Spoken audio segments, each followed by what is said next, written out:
or a tibia. The hair, skin, nose, ears, lips, or other facial features of a living being cannot be determined from its bone remains.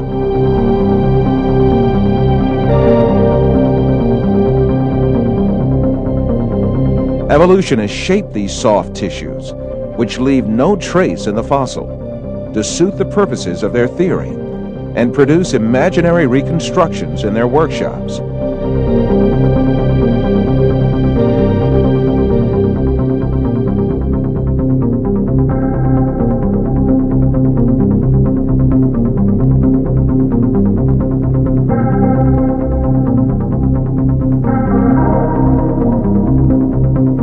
Ernest Houghton from Harvard University states that these drawings have no scientific value. You can, with equal facility, model on a Neanderthaloid skull the features of a chimpanzee or the lineaments of a philosopher. These alleged restorations of ancient types of man have very little, if any, scientific value and are likely only to mislead the public. Evolutionists go so far in this subject that they can even invent very different faces for the same skull. The three entirely different reconstructions made for the fossil called Zinjanthropus is a famous example showing how persistent evolutionists are in producing these false masks. Evolutionists engage not only in drawing and modeling tricks, sometimes they commit deliberate forgeries. The most famous of these frauds is the Piltdown fossil, introduced in England in 1912 by an evolutionist named Charles Dawson. This fossil was presented as the most important transitional form between ape and man and was displayed in museums for more than 30 years. Experts who re-examined the fossil in 1949 discovered that it was a forgery that had been produced by attaching an orangutan's jaw to a human skull.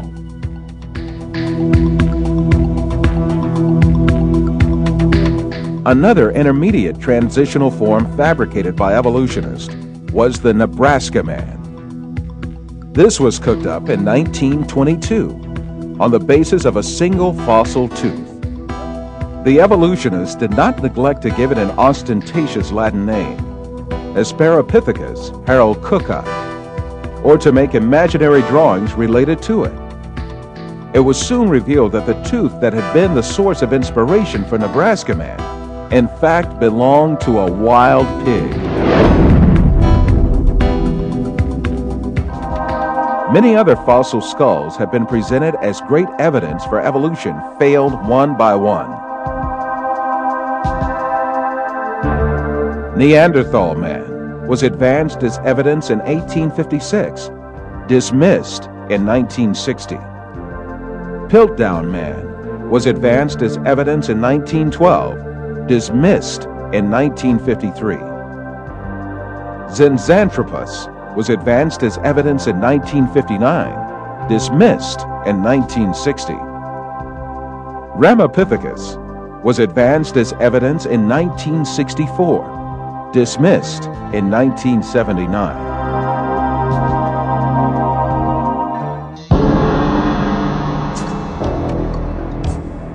Despite all these facts, these skulls are still presented to the public through the media and in some evolutionist textbooks as if they were scientific facts. In many countries, an important part of the society supposes that evolution is a proven fact. A great deal of this so-called evidence of evolution, much of which has been dismissed by evolutionists themselves, is still presented to school children in their textbooks, where they are depicted as the ancestors of man.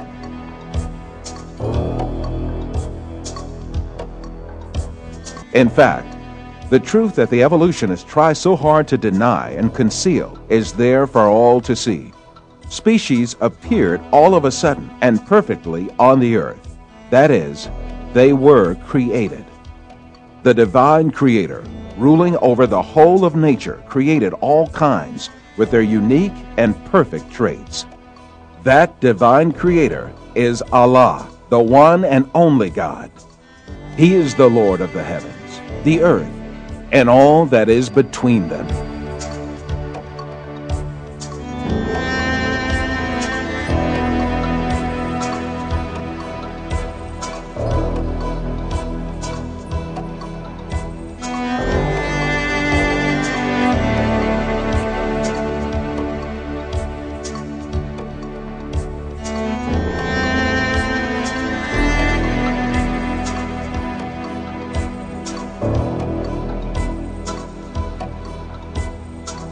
The whole universe is the outcome of a flawless creation. The exalted wisdom, power, and knowledge of the Creator shows itself in everything He has created.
O du Mensch, was hat dich hinsichtlich deines ehrwürdigen Herrn betört, der dich erschuf und dich dann ebenmäßig geformt und in einer geraden Gestalt gemacht hat?